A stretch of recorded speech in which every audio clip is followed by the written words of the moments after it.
अस्सलाम वालेकुम रहमतुल्लाहि व बरकातुहू। आप देख रहे हैं टॉप 10 विद GNM और मैं हूं गुलाम नबी मदनी। दुनिया भर से आज की 10 बड़ी और इंतहाई अहम खबरें जिन पर आज हम बात कर रहे हैं। नाज़रीन किराम, आज 6 सितंबर 2020 है और आज दिन है इतवार का। ये टॉप 10 विद GNM का दोपहर का बुलेटिन है। खबरों का सिलसिला शुरू कर लेते हैं। जो आज की पहली बड़ी खबर है ये भारत से है। नाज़रीन किराम, अक़वाम मुत्तहिदा और दीगर इंसानी हकूक़ की तंजीमों ने ह्यूमन राइट्स की जानिब से एक ताज़ा तरीन रिपोर्ट सामने आ रही है, तहकीकी रिपोर्ट, जिसमें कहा जा रहा है कि भारत के अंदर सबसे ज्यादा दुनिया के अंदर अक़लियतों पर जुल्म किया जाता है।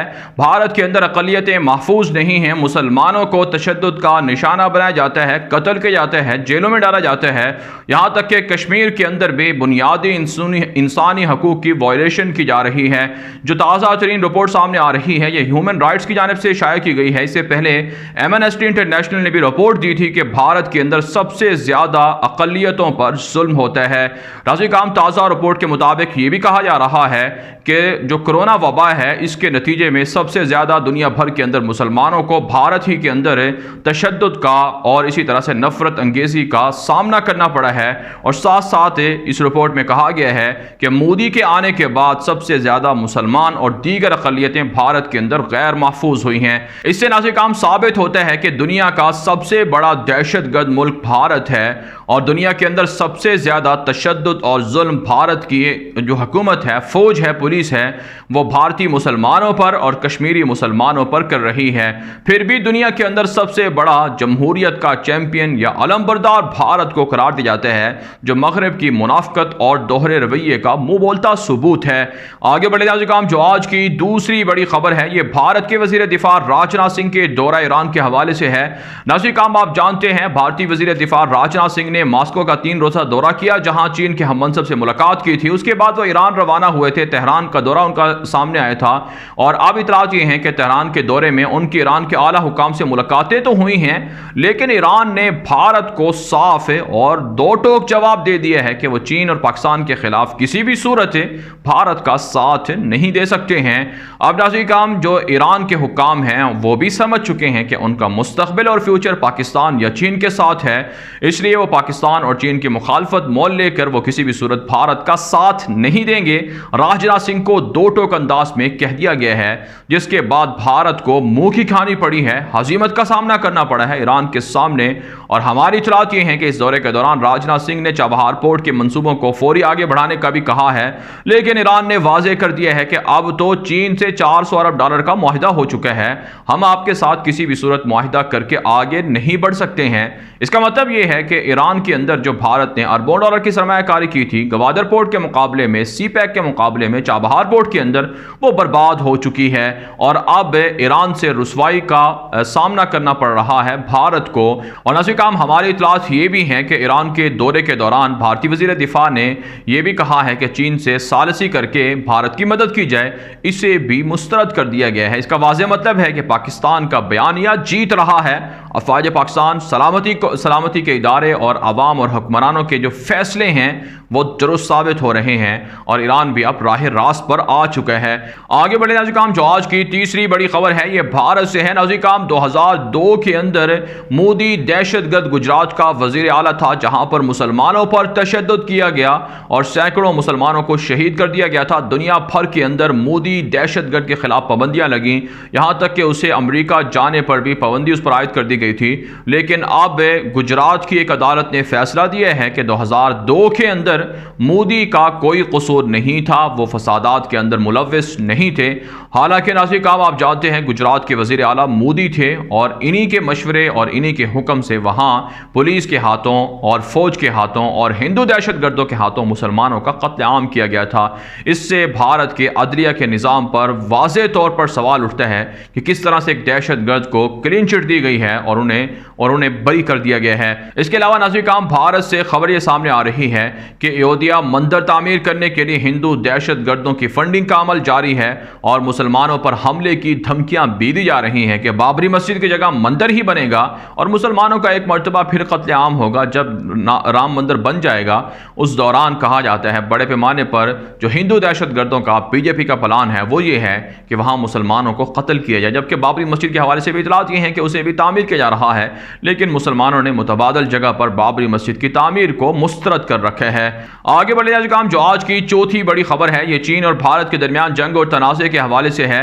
नाज़रीन, भारतीय वज़ीर दिफा से मुलाकात के बाद चीन की जानिब से भारत को सख्त तरीन धमकी दी गई है कि भारत जारियत से बाज रहे वरना हमला कर दिया जाएगा। चीन का मशहूर तरीन अखबार ग्लोबल टाइम्स के अंदर एक बड़ी रिपोर्ट शाया हुई है जिसमें कहा गया है कि अगर चीन और भारत के दरमियान जंग हो जाती है तो चीन ये जंग जीत जाएगा, भारत हार जाएगा। चीनी फौजें अलर्ट हैं और चीनी फौजियों को हुक्म भी मिल चुका है चीनी हुकूमत और सदर की जानिब से। नाज़रीन, आप जानते हैं भारतीय वज़ीर दिफा से मुलाकात नाकाम हुई है, हमने आपको बताया था कल भी और अब भी इसी खबर से वाज़ेह होता है जिस तरह से भारतीय अखबारात मीडिया शाया कर रहा है कि चीन की जानिब से धमकियां दी जा रही हैं भारत को। जबकि नाज़रीन, हमारी इतलात ये हैं कि इस वक्त भारत की मुख्तलिफ रियासतों में इमरजेंसी है और चीन बड़े पैमाने पर फौजियों को, जंगी साजो सामान को लद्दाख के अंदर और दीगर सरहदी इलाकों में मुंतकिल कर रहा है और सिकम के अंदर सिलीगुड़ी कॉरिडोर के अंदर सख्त तरीन हालात कशीदा बताए जा रहे हैं। आगे बढ़े नाज़रीन, जो आज की पांचवी बड़ी खबर है ये पाकिस्तान से है। नाज़रीन, पाकिस्तान के अंदर जो फ्रांस के अंदर चार्ली एब्डो की जानिब से गुस्ताखाना खाके शाये किए गए रसूल अकरम सल्लल्लाहु अलैहि वसल्लम की शान में, इसके खिलाफ पाकिस्तान भर से बड़े पैमाने पर रैलियां निकाली गई, मुजाहरे किए गए और फ्रांस से ताल्लुकात ख़त्म करने का मुतालबा किया गया। सऊदी अरब दीगर बड़े ममालिक को कहा गया है कि वह फ्रांस के अंदर गुस्ताखाना खाकों के खिलाफ एक्शन लें और उनके साथ ताल्लुकात को ख़त्म करें। लेकिन आप जानते हैं सिवाय पाकिस्तान के, इंडोनेशिया के, मलेशिया के और तुर्की के किसी और मुल्क से इस तरह के मुजाहरे नहीं हुए हैं और फ्रांस के बाइकाट का मुतालबा भी नहीं किया गया है, जिसकी वजह से मुसलमानों के खिलाफ यूरोप के अंदर मुसलसल इस्लामोफोबिया के इश्तिआल अंगेज़ी के वाक़यात बढ़ते जा रहे हैं। इसके अलावा नाज़रीन, खबर यह है कि पाकिस्तान के सोशल मीडिया पर गुस्ताखाना मवाद शाया करने वाले जो अफराद हैं उनके खिलाफ कानून सख्त तरीन कर दिया गया है। गिरफ्तारियां अमल में लाई जा रही हैं, 3 लोगों को गिरफ्तार किया जा चुका है। हाई कोर्ट के अंदर इस्लामाबाद के अंदर ये केस की समाअत भी हुई है और कहा गया है कि जितना भी गुस्ताखाना मवाद फेसबुक पर, ट्विटर पर जहाँ कहीं शेयर होगा उन्हें गिरफ्तार करके करार वाकई सजा दी जाएगी। साथ साथ खबर यह है कि पाकिस्तान के अंदर सहाबा इकराम की शान में गुस्ताखी करने वालों के खिलाफ भी बड़े पैमाने पर मुजाहरे जारी हैं और उनकी गिरफ्तारियों का मुतालबा जोर पकड़ता जा रहा है। आगे बढ़े नाज़रीन, जो आज की छठी बड़ी खबर है ये मकबूजा कश्मीर से है। नाज़रीन, मकबूजा कश्मीर के अंदर भारतीय बर्बरियत खुलकर सामने आई है। ताज़ा तरीन खबर भारतीय पुलिस ने दी है कि हिजबुल मुजाहिदीन के लोग मकबूजा कश्मीर के अंदर बड़े पैमाने पर हमलों का इरादा रखते हैं, लिहाजा सर्च ऑपरेशन के नाम पर उन्हें गिरफ्तार किया जाए, निहत्ते कश्मीरियों को शहीद किया जाए। साथ साथ मकबूजा कश्मीर से खबर यह भी है कि पाकिस्तान ने अक़वाम मुत्तहिदा के 22 सितंबर के इजलास के अंदर एजेंडे के तौर पर मकबूजा कश्मीर के हालात के हवाले से बात करने का जोर दिया है और कहा है कि कश्मीर को बतौर एजेंडा कोई भी मुल्क नहीं हटा सकता है और पाकिस्तान खुलकर इस पर बात भी करेगा। आगे बढ़े नाज़रीन, जो आज की 7वीं बड़ी खबर है ये तुर्की से है। नाज़रीन, तुर्क सदर रजब तैयब एर्दोगान ने यूरोप पर वाज़ेह कर दिया है कि बहर मुतवस्सित के अंदर वसाइल की, मादनियात की मसावी तकसीम होगी और यूरोप को जारियत करके वहाँ के वसाइल पर कब्जा नहीं करने दिया जाएगा।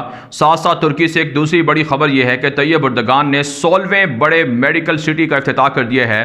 तुर्की के अंदर बड़े पैमाने पर जदीद तिब्बी आलात की तैयारी, मेडिकल शहरों के क़याम का अमल जारी है और दुनिया भर के अंदर तुर्की सबसे बड़ा मुल्क है मेडिकल और तिब्बी आलात के एतबार से, तिब्बी सहूलियात के एतबार से बनने जा रहा है। एर्दोगान ने इसका पहले भी ऐलान किया था और अब भी बड़े पैमाने पर जो मेडिकल की फील्ड है उसमें तरक्याती काम या आप कह सकते हैं रिसर्च के काम जारी हैं। साथ साथ खबर यह है कि तुर्की दुनिया भर के अंदर सबसे ज़्यादा सेहत पर अपना जो टैक्स है वो खर्च करता है। आगे बढ़े नाज़रीन, जो आज की 8वीं बड़ी खबर है ये इसराइल और सऊदी अरब से है। नाज़रीन, सऊदी अरब से खबर सामने आ रही है कि मारूफ आलिम दीन प्रोफेसर और कारी अब्दुल्ला बसवर को गिरफ्तार कर लिया गया है। इससे पहले भी दीगर कई उलमा इकराम को, नामवर शख्सियात को सऊदी जेलों के अंदर रखा हुआ है हुकूमती इक़दामात की मुखालफत की वजह से। और साथ साथ खबर यह भी है कि जो मारूफ आलिम दीन हैं उनको फांसी देने की तैयारियां भी की जा रही हैं। साथ साथ सऊदी अरब के खिलाफ अक़वाम मुत्तहिदा सलामती कौंसिल के अंदर पाबंदियां लगाने की सिफारिशात भी कर दी गई हैं।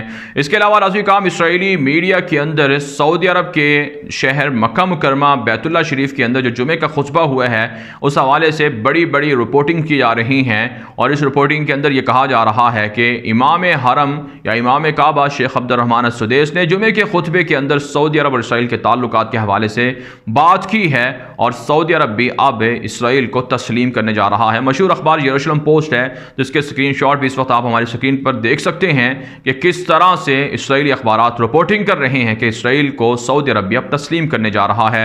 आगे बढ़े नाज़रीन काम जो आज की 9वीं बड़ी खबर है ये अमरीका, ईरान और शाम से है। नाज़रीन काम ताज़ा खबर सामने आ रही है कि अमरीका ने बशार अल असद के खिलाफ जो पाबंदियां लगाई हैं इससे नुकसान वहां शामी अवाम को हो रहा है, बशार को कुछ नहीं होगा और बशार को बचाने के लिए ही अमरीका गुज़श्ता 7-8-9 सालों से वहां पर काम कर रहा है। वहां के पेट्रोल को ख़रीद कर मुख्तलिफ मुल्कों को स्मगल अमरीका कर रहा है और बशार अल असद के खिलाफ जो पाबंदियाँ हैं वो बराए नाम हैं और कुछ नहीं है। इसके अलावा खबर यह है कि अमरीका ने ईरान को धमकी दी है कि वो फौरी तौर पर शाम से निकल जाए वरना ईरानी जंगजुओं के खिलाफ अमरीका शाम के अंदर हमले भी कर सकता है। आगे बढ़े नाज़रीन काम जो आज की 10वीं बड़ी खबर है ये अमेरिका से है। नाज़रीन काम यूके का मशहूर अखबार है द गार्डियन, उसने रिपोर्ट शाया की है कि अमरीकी सदर डोनाल्ड ट्रंप अमरीका की डेमोक्रेसी के लिए, जमहूरियत के लिए बड़ा ख़तरा हैं और अगर ये दोबारा इलेक्शन जीत गए तो अमेरिका के अंदर बड़ी तबाही होगी, वहाँ की जमहूरियत तबाह हो जाएगी, इदारे तबाह हो जाएंगे। पहले ही नाज़रीन काम कहा जा चुका है कि अमरीकी ट्रंप के खिलाफ पेंटागन फौज खड़ी हुई है, पोजीशन खड़ी हुई है।